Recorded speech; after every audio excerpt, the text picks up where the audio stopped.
Khalid bin Waleed റളിയല്ലാഹു തആല അൻഹു അദ്ദേഹം ഇസ്ലാമിൽ മെമ്പർഷിപ്പ് നേടിയ ഉടനെ തന്നെ മുമ്പേ നിങ്ങൾ വരണമെന്ന് പൂതിയുണ്ട് എന്ന് റസൂലുള്ളാഹി സ്വല്ലല്ലാഹു അലൈഹി വസല്ലം ആഗ്രഹം പ്രകടിപ്പിച്ചതുപോലെ ആ മഹാനായ ഖാലിദ് ബിൻ വലീദ് റളിയല്ലാഹു തആല അൻഹു മക്ക ഫതന് അല്പ ദിവസങ്ങൾ മുമ്പായിട്ടാണ് ഇസ്ലാം മതം വിശ്വസിക്കുന്നത്. അതോടൊപ്പം അദ്ദേഹം സത്യപ്രതിജ്ഞ ചെയ്യുന്നു, ഇസ്ലാമിനെതിരിൽ ഞാൻ മുസ്ലിമായിരുന്ന കാലഘട്ടങ്ങളിൽ ഇസ്ലാമിനെ തകർത്താൻ വേണ്ടി പാടുപെട്ടതിന് പകരം അല്ലാഹു സുബ്ഹാനഹു വ തആല എൻ്റെ പാപത്തിന് മോചനം നൽകാൻ, ഞാൻ ചെയ്തു പോയതായ തെറ്റുകൾക്ക് മാഫി ചെയ്യാൻ അല്ലാഹുവിൻ്റെ മതത്തിന് വേണ്ടി ഞാൻ സേവിക്കുക തന്നെ ചെയ്യുമെന്ന് അദ്ദേഹം സത്യപ്രതിജ്ഞ ചെയ്തതുപോലെ അദ്ദേഹത്തിൻ്റെ ശരീരത്തെ അതിനുവേണ്ടി ഒഴിഞ്ഞിട്ടു. അത് കാരണത്താൽ അദ്ദേഹത്തിനുള്ളതായ കഴിവ് കൽപ്പന കണ്ടതായ നബിയുനാ മുഹമ്മദ് റസൂലുള്ളാഹി മുഅ്തദ് യുദ്ധത്തിൽ നിങ്ങളെ ഞാൻ പലപ്പോഴും കൽപ്പിച്ചതായ ആണ് ഇവിടുത്തെ അൽ ജസീറയുടെ അല്ലെങ്കിൽ ഇപ്പോൾ ഇന്നുള്ളതായ സൗദി അറേബ്യ എന്ന നാട്ടിൻ്റെ പുറത്തുള്ളതായ അന്നത്തെ കാലഘട്ടത്തിൽ ഷാമായി അറിയപ്പെടുന്നതായ നാട്ടിലുള്ള ബൽഖ എന്ന നാട്ടിൽ നടന്നതായ മുഅ്തദ് യുദ്ധത്തിന് വേണ്ടി ഈ മദീനയിലുള്ളതായ റസൂലുള്ളാഹി സ്വല്ലല്ലാഹു അലൈഹി വസല്ലമിൻ്റെ പ്രതിനിധിയായ ഒരു സഹാബിയെ അവിടേക്ക് നിയോഗിക്കപ്പെട്ടപ്പോൾ ആ സഹാബിയെ അവിടെ വധിക്കപ്പെട്ടു.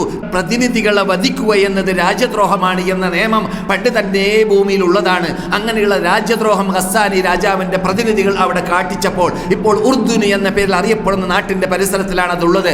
ആ സ്ഥലത്ത് വെച്ചിട്ട് ഇതൊന്നും മുഅ്തദ് യുദ്ധം നടന്നത്. അവരോട് പകരം ചോദിക്കാൻ റസൂലുള്ളാഹി സ്വല്ലല്ലാഹു അലൈഹി വസല്ലം ഇവിടെ നിന്ന് പ്രഗത്ഭരായ റസൂൽ അങ്ങേറ്റം ഇഷ്ടപ്പെട്ടവരായ ജഅഫർ ഇബ്നു അബീ താലിബിനെ പോലത്തതായ നേതൃത്വങ്ങളെ ഇവിടെ നിന്ന് നിയോഗിച്ച് അയക്കപ്പെട്ടതായ സന്ദർഭത്തിൽ ആ പട്ടാളം അവിടെ വെച്ചിട്ട് പോരാടി അവരിലിട്ട് ഓരോരുത്തരും അവരുടെ കൂടെയുള്ള നേതൃത്വങ്ങൾ അവരുടെ കയ്യിനെ കാലിനെ ചിഹ്നമായിട്ട് അള്ളാഹുവിന് വേണ്ടിയിട്ട് അവിടെ വലിച്ചെറിഞ്ഞ് അള്ളാഹുവിൻ്റെ മുമ്പിൽ ഷഹീദായി അവർ അർപ്പിച്ചതായ അർപ്പണത്തിന് ശേഷം അവിടെ നിന്ന് റസൂലുള്ളാഹി സ്വല്ലല്ലാഹു അലൈഹി വസല്ലം മുൻകൂട്ടി കാലേക്കൂട്ടി വിവരം നൽകിയതനുസരിച്ച് മുഅ്മിനീങ്ങൾ മുസ്ലിങ്ങൾ തെരഞ്ഞെടുക്കുന്ന വ്യക്തി അവിടെ നേതൃത്വം വഹിക്കട്ടെ എന്ന് പറഞ്ഞതനുസരിച്ച് മഹാനായ ഖാലിദ് ബിൻ വലീദിനെ ആ പട്ടാളം തെരഞ്ഞെടുക്കുകയും ആ പട്ടാളത്തിന് വിജയം കൈവരുത്താൻ സാധിക്കുകയും വിജയത്തോടു കൂടി മദീനയിലേക്ക് കടന്നു വരികയും മടങ്ങി വരികയും ചെയ്തു. അങ്ങനെയുള്ളതായ സന്ദർഭത്തെ അവരവിടെ ഉണ്ടായിരുന്ന കാലഘട്ടത്തിൽ തന്നെ മദീനയിലുള്ളതായ മസ്ജിദുൻ നബവിയിൽ ഇരുന്നുകൊണ്ട് വാർത്തകൾ കമ്പിയിലൂടെ വഹിയിലൂടെ റസൂലുള്ളാഹി സ്വല്ലല്ലാഹു അലൈഹി വസല്ലം സദസ്സിലുള്ളതായ ആ യുദ്ധത്തിന് പോയവരുടെ കുടുംബക്കാരും അല്ലാത്തവരും ഒരുമിച്ച് കൂടി വാർത്ത അറിയാൻ വേണ്ടി നാം യുദ്ധങ്ങൾ നടക്കുന്ന സന്ദർഭത്തിൽ റേഡിയോയുടെ താഴെ അല്ലെങ്കിൽ കമ്പ്യൂട്ടറിൻ്റെ താഴെ അല്ലെങ്കിൽ ഇന്റർനെറ്റിൻ്റെ താഴെ ഇരുന്നു കൊണ്ട് സംഭവിച്ചത് എന്താണെന്ന് പ്രതീക്ഷിച്ച് ആകാംക്ഷയോട് കൂടി ഇരിക്കുന്ന രൂപത്തിൽ സഹാബാക്കൾ മദീനത്തെ പള്ളിയിൽ തടിച്ചുകൂടി ഇരിക്കുന്ന സന്ദർഭത്തിൽ റസൂലുള്ളാഹി സ്വല്ലല്ലാഹു അലൈഹി വസല്ലം അഖദർ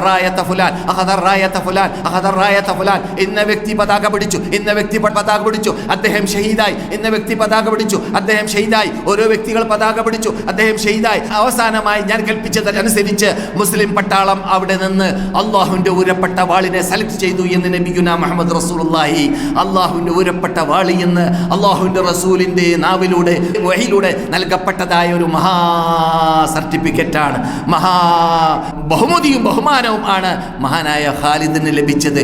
അള്ളാഹുവിൻ്റെ സൈഫുല്ലാഹിൽ മസ്ലൂൽ ആ പേര് കിട്ടുന്നതിന് മുമ്പ് തന്നെ അദ്ദേഹം ധീരയോദ്ധാവായിരുന്നു. കിട്ടിയതിൻ്റെ ശേഷം പിന്നെ പറക്കുന്ന വ്യക്തിയായി മാറി. അദ്ദേഹം ഇസ്ലാമിന് വേണ്ടി അതിനുശേഷം അദ്ദേഹം ജീവിച്ച സർവ്വ പോരാട്ടങ്ങളിൽ അദ്ദേഹം ധീരയോദ്ധാവായി പ്രവർത്തിക്കുകയും ചെയ്തു.